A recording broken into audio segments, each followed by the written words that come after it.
ನಡೆದಿತ್ತು. ಮಕ್ಕಳನ್ನ ಕಳ್ಕೊಳ್ಳೋ ಪರಿಸ್ಥಿತಿ ಎದುರಾಗಿತ್ತು. ಹೆಣ್ಣು ಮಕ್ಕಳು ಕಣ್ಣೀರಲ್ಲಿ ಕೈ ತೊಳ್ಕೊಳ್ತಕ್ಕಂಥ ವ್ಯವಸ್ಥೆ ಆಗಿತ್ತು. ಗಂಡು ಮಕ್ಕಳು ಇನ್ನೇನು ನಾವು ವಿಷ ತಗೊಂಡು ಬಿಡೋಣ ಅಂತಕ್ಕಂಥ ಪ್ರಾಣ ಸಂಕಟದಲ್ಲಿ ಒದ್ದಾಡ್ತಕ್ಕಂಥ ವ್ಯವಸ್ಥೆ ಅವ್ರದ್ದಾಗಿತ್ತು. ಕಾರಣ ಇವತ್ತೇನು ನಾವು ನಿಂತಿದ್ದೀವಿ, ಜಮೀನು ಪಕ್ಕದಲ್ಲಿ ಕಾಣ್ತಾ ಇರೋ ಜಮೀನು, ಆ ಜಮೀನಿನ ಮೂಲ ಮಾಲೀಕರು ರುದ್ರಪ್ಪ ಮಲಕಪ್ಪ ಬಾಳೆಕಾಯಿ. 1964ರಲ್ಲಿ ಯೂಸುಫ್ ಸಾಬ್ ಮೊಕಾಶಿ ಅವರ ಜಮೀನನ್ನ ಖರೀದಿಗೆ ತಗೋತಾರೆ.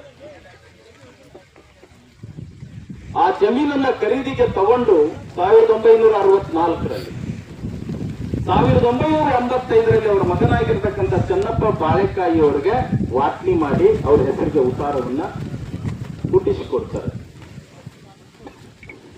1964ರಿಂದ 2014ರವರೆಗೂ ನೆಮ್ಮದಿಯಾಗಿತ್ತು ಕುಟುಂಬ. 4-5 ಎಕರೆ ಜಮೀನು, ಮನೆಯಲ್ಲಿ 2 ಮಕ್ಕಳು ದುಡಿಯೋರು. ಚನ್ನಪ್ಪ ಫ್ಯಾಮಿಲಿ ಬಹಳ ಖುಷಿಯಾಗಿತ್ತು. 2014 ಮತ್ತು 2015ರಲ್ಲಿ ಚನ್ನಪ್ಪ ಬಾಳೆಕಾಯಿ ಅನ್ನೋದನ್ನ ಹೊರತುಪಡಿಸಿ ತೆಗೆದು ಹಾಕಿಬಿಟ್ಟು ಅಲ್ಲಿ ವಕ್ಫ್ ಅಂತೇಳಿ ಸೇರಿಸಿಬಿಡ್ತಾರೆ. ವಕ್ಫ್ ಅಂತ ಸೇರ್ತು, ಸರಿ ಆಯ್ತು.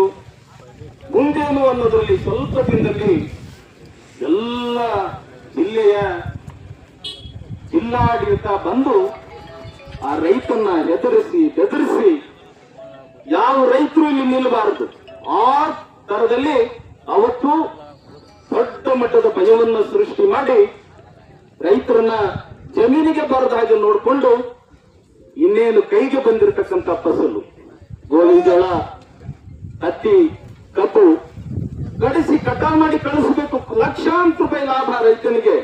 ಬಹಳ ಚೆನ್ನಾಗಿ ಬಂದಿತ್ತು ಬೆಳೆ. ಅಂತ ಬೆಳೆನೂ ಕೂಡ ಲೆಕ್ಕಿಸದೆ ಮಣ್ಣು ತಿನ್ನತಕ್ಕಂಥ ಅಧಿಕಾರಿಗಳು ಅವತ್ತು ದೌರ್ಜನ್ಯ ಮೆರೆದಿದ್ದು ಆ ರೈತ ಕಣ್ಣೀರಲ್ಲಿ ಕೈ ತೊಳೆಯೋ ಹಾಗಾಗಿತ್ತು. 13/10/2014 ಆ ದಿನ ಆ ರೈತನ ಜಮೀನನ್ನ ವಕ್ಫ್ ಹೆಸರಲ್ಲಿ ಮೊಕಾಶಿ ಟ್ರಸ್ಟ್ ಅಲ್ಲಾಪುರದವರಿಗೆ ಜಿಲ್ಲಾಡಳಿತ ಅದನ್ನ ವರ್ಗಾವಣೆ ಮಾಡಿಸಿಕೊಡ್ತದೆ. ರೈತ ತನಗೆ ಫಲ ಇಲ್ಲದೆ ಬೆಂಬಲ ಇಲ್ಲದೆ ನಾನು ಏನ್ ಮಾಡ್ಲಿ ಅಂತೇಳಿ ಕಣ್ಣೀರಲ್ಲಿ ಕೈ ತೊಳ್ಕೊಂಡು ಹತ್ಕೊಂಡು ಮನೆಗೆ ಹೋದ್ರೆ ಹೆತ್ತ ಮಗ ಹಿರಿಯ ಮಗ ರುದ್ರಪ್ಪ ಚೆನ್ನಪ್ಪ